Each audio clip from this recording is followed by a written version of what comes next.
Andrew Tate. To some, he was a savior. To others, a fraud. But how much do you really know about him?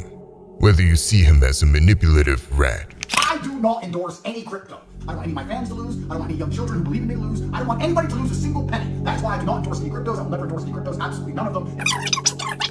Buy! Buy! Buy! Buy my real Nick Tate!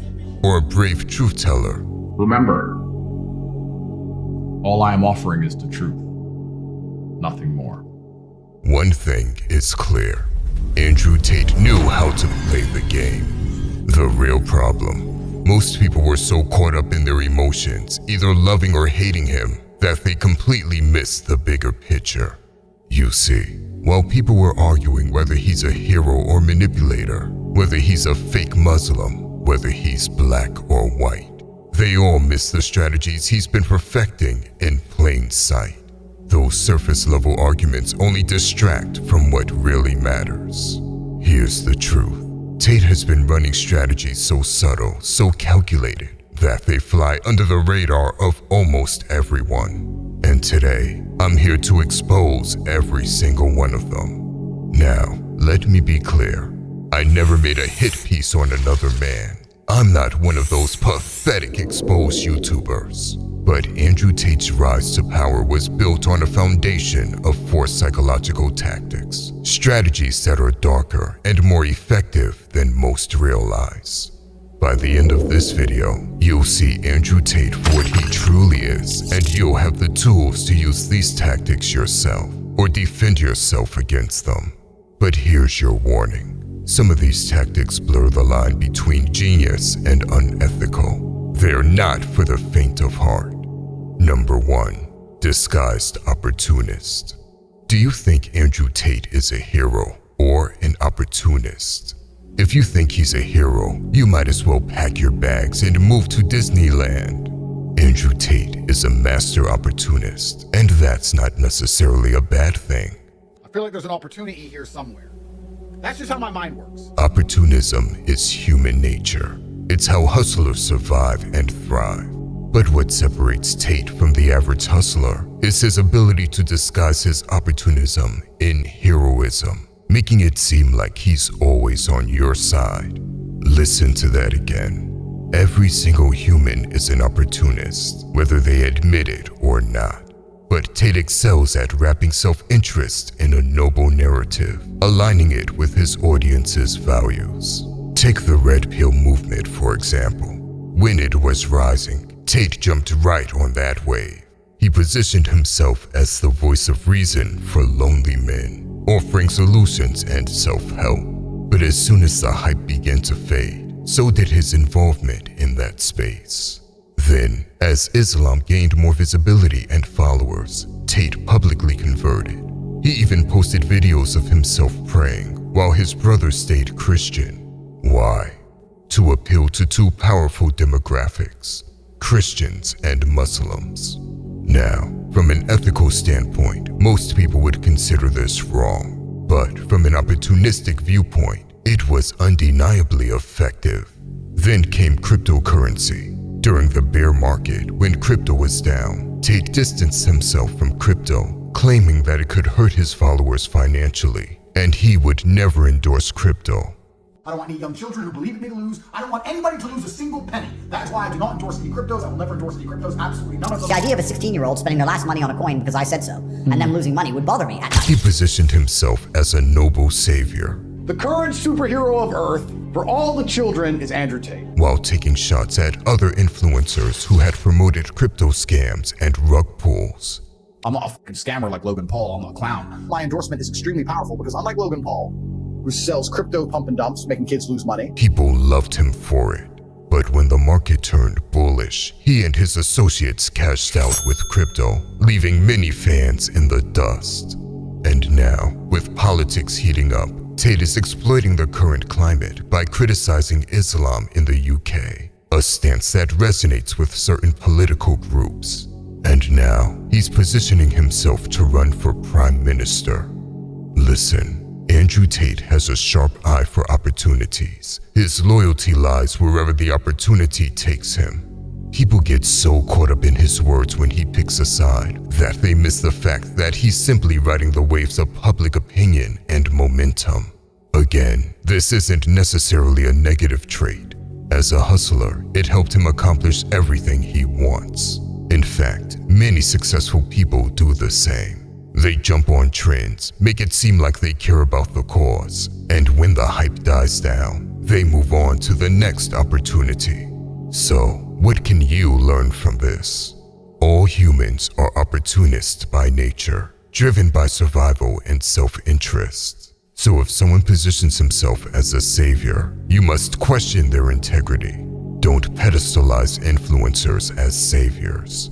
Instead, study their moves. Analyze how they play their cards and capitalize on opportunities. And remember, not every opportunity is worth pursuing.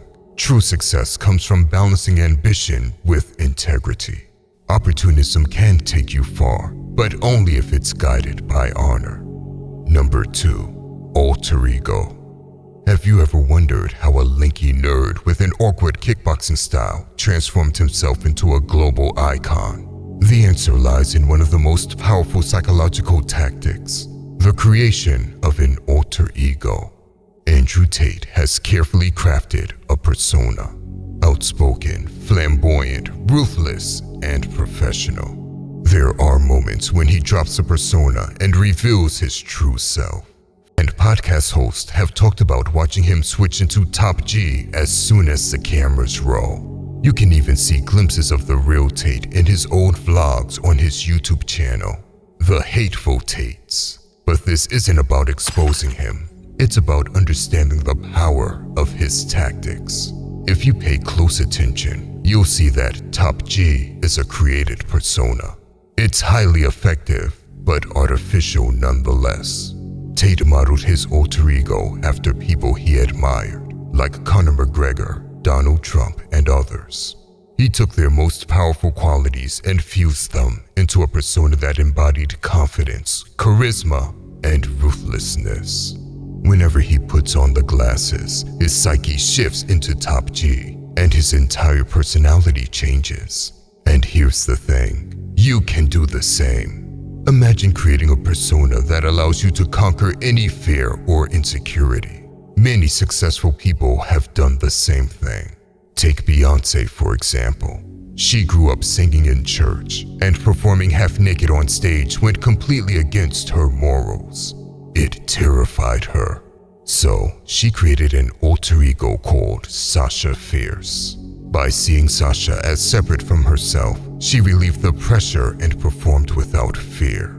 Andrew Tate uses the same principle. The power of an alter ego lies in its ability to help you overcome fears and achieve things you never thought possible. And if it works for Tate, Beyoncé, and others, it can work for you too. Now, I could go much deeper into the creation and psychology of alter egos, but I'll save that for a future video. Number 3, Detached. Have you ever wondered how Andrew Tate manages to handle so much hate, or how he can say such controversial and sometimes even morally questionable things without flinching? The truth is simple. Andrew Tate is completely detached from anything he says. There are no emotions involved. And here's the key. It's not him saying those things or dealing with the backlash. It's his alter ego. The persona he created views all of this as a game to win, where emotions have no place. For top G, hate and controversy aren't personal. They're just part of the strategy. This detachment allows him to push boundaries, provoke reactions, and go extremely viral without ever letting negativity affect him. And whenever he does show emotion, it's all calculated. Like when he made a post about crying in jail, or when he pretended to have cancer. What about these stories that came out that you've got cancer and lung cancer and then you were poisoned and these matrix attacks? Yeah, so are you planting these stories? Are they making these things up? So the cancer thing is interesting.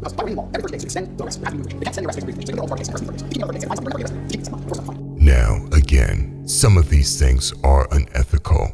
As a man who has fought against disease, I cannot respect a man who pretends to have cancer. But from a strategic point of view, I understand why he does what he does. His objective is not being ethical. It's winning the game.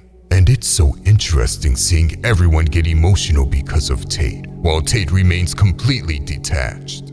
The lesson: master the art of detachment. And if it's too difficult, create an alter ego that has detachment instilled in his personality. Number 4. Player versus player. Andrew Tate doesn't view social media as entertainment. He sees it as war. To him, every person is a piece on the chessboard. And because he knows how to make others emotional while remaining detached, he controls the board. He moves the pieces in his favor. You see, Tate has publicly stated that he views life as player versus player. This isn't a secret, but here's the fascinating part. People still forget this. They act like they know who he truly is, not realizing they're just another pawn in his game. Think about it. A man who ran a massive Andrew Tate fan page on Twitter lost his life savings by investing in Tate's crypto coin, despite Tate publicly stating he would never endorse crypto, only to later go back on his word. The man ignored that red flag and invested his life savings anyway. Player versus player. Now, this isn't an expose. It's a demonstration of how powerful psychology can be. Andrew Tate has done good. He's a gifted orator who's positively influenced many men. And if you can draw inspiration from him, you should. The same way he once drew inspiration from prime Conor McGregor and Donald Trump. You don't have to agree with his ethics or trust him. But at the end of the day, you can't deny he's a relentless worker with unshakable conviction. And men like that accomplish big things. So if you can draw inspiration from that instead of wasting energy hating, it'll serve you. That being said, stay sharp. Influencers have cunning tactics and persuasive tongues, and Tate might have the most persuasive tongue out of them all. Too many guys lose themselves in blind fanboyism, forsaking their own purpose in the process. Don't end up like that. If you are truly far from weak, you fanboy over no mortal. I could dive deeper into the psychological tactics Tate uses, but I already know his fans would lose their minds if I revealed it all. So I'll leave you with this. If you understand and apply these 4 tactics, creating an alter ego, becoming an extreme opportunist, staying detached, and approaching it like a game, you can dominate on social media with ease. Or at the very least, you'll protect yourself from being manipulated by influencers who know them. Now, the question is, what will you do with this knowledge? Will you study these tactics and master them ethically, building your own success? Or will you stay a pawn, moved by influencers who already know how to use them? The board is in front of you. The choice is yours. Let me know in the comments, are these tactics something you'd use to build success? Or do you find them crossing an ethical line? By the way, if you want to level up in life, don't forget to show some love by hitting the like and subscribe button. Until next time.